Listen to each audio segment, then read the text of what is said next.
मैं डॉक्टर साहब को गुजारिश करूंगा कि वो स्टेज पे आ जाए। हर चकार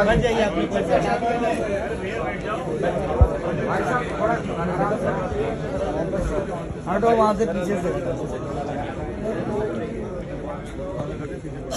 आप लोग पीछे हट जाए। मोहब्बत की इस पंचायत में यहाँ पे जितने भी मौजूदा साथी, पिता तुल्य बुजुर्ग, मेरी मातर शक्तियां मेरी आवाज को सुन रही हैं, आप सभी के चरणों में हर्ष शिकारा हरियाणा से हाथ जोड़कर राम राम करता है, नमस्कार करता है, अस्सलाम वालेकुम करता है, सत श्री अकाल करता है। आज मैं भाषण नहीं देना चाह रहा, आज मेरे समाज की यहाँ पे सरदारी बैठी है और उस सरदारी से मैं अपना दुख प्रकट करना चाह रहा हूं। मैं आज से 3 दिन पहले एक स्कूल के प्रोग्राम में गया मुख्य अतिथि के तौर पर। एक छोटे से 10 साल के बच्चे ने भीड़ से उठकर मेरे से बोला, अंकल जी आप वही अंकल हो ना जो मुसलमानों की मेर लेते हो। एक 10 साल के बच्चे ने, मुझे उस बात से बड़ा दुख हुआ।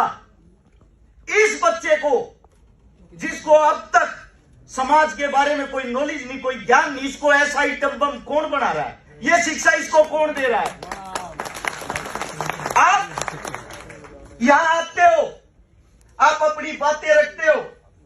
आज मैं भी कुछ बात रखना चाहता हूं, हो सकता है दोबारा से ये बातें ना रख पाऊं क्योंकि सरकार बड़ी क्रूर है, हमारे को तोड़ने का काम करती है।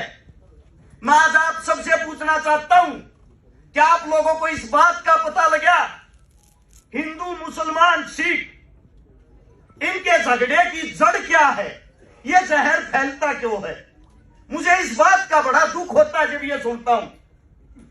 मेरी एक बार एक साथी से आपस में वार्तालाप हुई, मैंने पूछा आप मेरे को ये बोलते हो कि मैं मुसलमानों का फेवर करता हूं, मैं आपसे पूछना चाहता हूं आपको मुसलमान गंदे क्यों लगते हैं?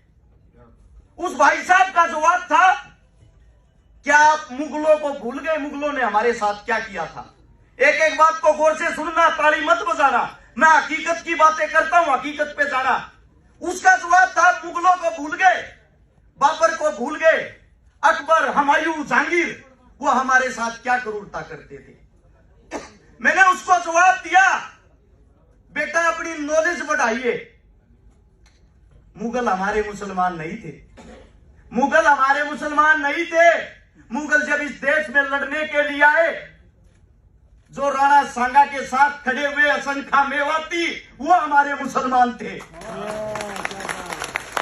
बार बार गंदा गलत इतिहास परोस कर आप हमारे को दिखाते हो। मुसलमानों ने हिंदुओं पर कहर किया, मुसलमानों ने हिंदुओं पर कहर किया। टीवी देखो, पत्रकार देखो, अगर कोई मुसलमान नाम का आदमी किसी बलात्कार में सम्मिलित होता है, उस खबर को विश्व लेवल की बनाया जाता है। मैं आप सबसे पूछना चाहता हूं, हिंदुस्तान के अंदर लगभग हर रोज 10,000 बलात्कार होते हैं, वे अखबार में क्यों नहीं आते? उससे अलग थोड़ा बीमार हूं, माफी चाहता हूं। आप लोगों को एक बात बताता हूं, हमारी असली लड़ाई क्या है। जब गोरे लोग हमारे यहां आए, उसने देखा हिंदुस्तान को कौन चलाता है। गोरे लोगों को दाढ़ी वालों से बड़ी नफरत थी। दाढ़ी वाले कौन? जाट, जट, जुट।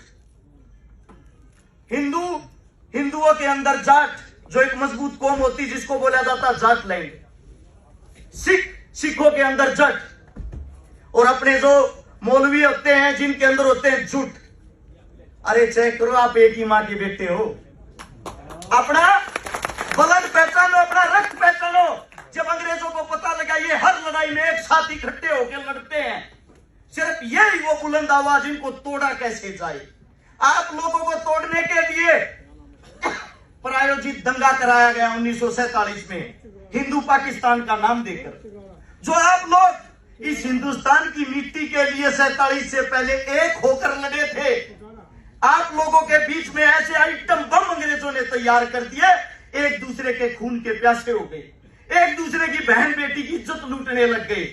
लाखों लोगों की ट्रेन यहां से भरकर मुसलमानों की पाकिस्तान जाती है खून से लथपथ। पाकिस्तान से हिंदुओं की ट्रेन भर के यहां आती है हिंदुस्तान में। उनको लड़वाने वाला कौन था, मरवाने वाला कौन था, मिटवाने वाला कौन था? कोई हिंदू मुसलमान नहीं, ये हिंदुस्तान की गंदी सियासत और राजनीति। आप लोगों को तोड़ा गया। जो हमारा पंजाब मजबूत था, हिंदुस्तान पे जो राज करता था, उसका उस बदले में 60% हिस्सा पाकिस्तान में चला गया। आप लोग 40% रह गए। भाई को भाई से अलग कर दिया गया। अलग करने के बाद उन्होंने देखा आज भी ये इस मुल्क को चलाने की हिम्मत रखते, इनको और तोड़ो। पंजाब को तोड़ के उसके अंदर से हिमाचल निकाल दिया, उसके अंदर से हरियाणा निकाल दिया। फिर भी आप लोग मजबूती के साथ दिखाई दिए। उनमें सबसे मजबूत रहा सिख। 1984 के दंगों के दौरान सिखों को इतना बदनाम कर दिया गया कि पगड़ी वाला आतंकवादी होता है। उसके बाद बचता है मुसलमान, जो आज इस पीड़ा को झेल रहा है। उसके बाद बचता है जाट, जो 2016 के जाट आरक्षण के दौरान जातीय दंगों को करा के आप लोगों को भी बदनाम कर दिया गया। हमारे हरियाणा का सीएम कौन है? उसके नाम को जानते हो आप? खट्टर। कहां से आते हैं खट्टर? कहां के थे? पाकिस्तान में रहने वाले, जो प्यार से हमने अपने हिंदुस्तान के मुल्क में रखे, पाकिस्तान से हिंदुस्तान में हमने बसाया। और आज जब हम आंदोलन करते हैं, वो हमारे को पाकिस्तानी कहते हैं, जो हमारे सीएम खुद वहां के थे। इस देश का दुर्भाग्य है। मैं बार बार एक बात कहता हूं, नरेंद्र मोदी साहब, जो खुद एक तेली जाति से संबंध रखते हैं, तेली जाति किसके अधीन आती है, किसके अंदर आती है? और आप इस देश को आपस में हिंदू मुसलमान करवा के लड़वाते हो। जिस धरती पर आज आप बैठे हो, जहां पे इस दिल्ली के अंदर जब ये पगड़ियां, ये टोपियां और ये दाढ़ी वाले एक थे, ये दिल्ली हमारी दुल्हन होती थी। आज बड़ा दुख है, दिल्ली को कौन चला रहे? जो दिल्ली के दरबारों में झाड़ू पोछा करते थे, उनके लोग कहां चले गए वो असली मालिक? क्योंकि कोई भी प्रोग्राम करवा लो, वहीं राजनीति घुस जाती है। मुझे दुख है, जब हम किसी पीड़ा को झेलते हैं, हम अकेले होते हैं उस संघर्ष में, हमारे खिलाफ हमारे अपने लोगों को कर दिया जाता है। आज एक बात बताता हूं, जहां जिस धरती पे खड़े हैं, जो आखिरी लड़ाई थी 1857 की, जब मुगल खत्म होने वाले थे, यहां का जो आखिरी राजा था बहादुर शाह जफर, जिसकी उम्र हो गई थी 80 साल। दो चीजें होती थी, एक तो होती थी रियासत। रियासत का राजा दूसरे राजा के साथ लड़ता था, चाहे वो हिंदू हो, मुसलमान हो, जाट हो, राजपूत हो, अपने क्षेत्र को बढ़ाने के लिए। रियासत से अलग होता था देहात। बात करता हूं देहात की। देहात ने कभी किसी की गुलामी नहीं की। आप वही देहाती लोग हो जिसने किसी की गुलामी नहीं की। सबसे बड़ी फौज आप लोगों की होती थी। जेड़ी फरसे गंडासे से अच्छी अच्छी सल्तनत कांपती थी। जब बहादुर शाह जफर को अंग्रेज कैद करने के लिए आए, वही राजा जिससे हिंदुस्तान हिलता था, वही मुगल पूत भागकर दिल्ली के जिस पृथ्वी पे, जिस कोने पे आप बैठे हो, यही गांव था छोटा सा, जिसका नाम था मालचा। मालचा गांव की शरण में आता है। उस वक्त भी हमारी 360 खाप होती थी, 360 खाप के प्रधान के पास। और ये कहता मेरी जान बचा लो, मैंने जो कुछ किया उसको भूल जाओ, आज हम सब हिंदुस्तानी एक हिंदुस्तान के लिए लड़ो। ये बात सुनकर आप लोग, वो वर्द हो, वो बुजुर्ग हो, आप लोगों का इतना बड़ा दिल है। उस दुश्मन को आप लोगों ने सफेद पगड़ी बांध दी, सफेद कपड़े पहना दिए और बहादुर शाह को बीच में खड़ा करके 360 खाप ने ऐलान किया, ये हिंदुस्तान का राजा है। अगर अंग्रेजों ने इसकी पगड़ी को छुआ, सब कुछ काट के रख देंगे, नरक बना देंगे तुम्हारे जीवन को। अंग्रेजों सुन लेना। अंग्रेजों को इस बात का पता लगा, अंग्रेज भी कांप गए, देहात से वो भी कांपते थे। आप लोग आजाद होने से पहले भी आजाद थे, गुलाम आप नहीं थे। अंग्रेज भी ऐसे ही कुर्सियों पर बैठते थे जैसे आज बीजेपी और कांग्रेस बैठती है। इतने ही गुलाम थे जितने आज हो, पहले कम थे। आज ज्यादा हो रहे हो। आज इस वक्त ज्यादा हो रहे हो। जब बहादुर शाह जफर गया, जाने के बाद अंग्रेजों को पता लगा, उनसे मिलके आया है, उसकी जान बकस दी आप लोगों के डर के कारण। मैं आप लोगों से इतना ही कहना चाहता हूं, जिस तरह आप लोग मजबूत हो गए, अपने बच्चों को पहचान लिया, अपने बच्चों को मजबूत कर दिया। आप लोगों को हराने वाला कोई नहीं है। आप लोगों की मानसिकता गुलाम हो गई है, मानसिकता। एक प्रजापति ने, कुमार ने 5 गधे बांध रखे, छठे गधे को बांधा नहीं, उसके पास रस्सी नहीं थी, उसके ऊपर से ऐसे हाथ घुमाकर खूंटे की तरफ कर दिया। सुबह जब गधों को खोलता है, चारों गधे खोलते ही भाग लेते हैं। जिस गधे को बांधा नहीं वो वही बंधा रहा, वो गया ही नहीं कहीं। प्रजापति डंडा उठाता है, 3 दिन पीटता है उसको, वो 3 दिन तक वहां से नहीं हिलता। चौथे दिन प्रजापति के दिमाग में बात याद आई कि आपने इसके ऊपर से वैसे हाथ फिराया था। जब उसके ऊपर से वैसे ही हाथ फिराया, गधे ने सोचा तेरी भी रस्सी खुल गई, गधा तुरंत तोड़ लिया। वही गुलामी की जंजीरें आपके पैरों में है। सन 1700 में जब अंग्रेजों ने पहली बार आपके राजा को हराया, हिंदू, मुसलमान, सिख सब खड़े खड़े, लाखों आदमियों की भीड़, जब वे विजयी जुलूस निकाल रहे थे, अंग्रेज आप लोगों को देख रहे थे। अंग्रेज आपके बीच से जुलूस निकालते हैं, वहां लाखों हिंदुस्तानी उस जुलूस को देखते हैं, और उस जुलूस को देखकर जो हमारा राजा हार रहा था, उसकी हार पर हम तालियां बजाते हैं हिंदुस्तानी। अफसोस अंग्रेज अपनी किताब में लिखता है हमारी संख्या 3000 थी, तालियां बजाने वालों की संख्या 3 लाख। एक आदमी एक पत्थर मारता, हिंदुस्तान कभी गुलाम नहीं होता। हमें दुख है इस बात का। आज भी आप लोगों के हाथ में सत्ता है, आज भी आप लोग ताकतवर हो। बाबा साहब भीमराव अंबेडकर ने तलवार की जगह आपको उंगली की आजादी दी है। इस उंगली से बड़े राजा का विनाश कर सकते हो। लेकिन बहुत बड़ा दुख, मैं यहाँ पीछे बैठ के देख रहा था, जब हमारा बुजुर्ग कोई यहाँ आके बोलता है, पब्लिक शोर शराबा करना शुरू कर देती है। अरे आप 4-5 घंटे नहीं बैठ सकते, क्या क्रांति लाओगे? अपने बड़ों का मान सम्मान नहीं कर सकते, क्या क्रांति लाओगे?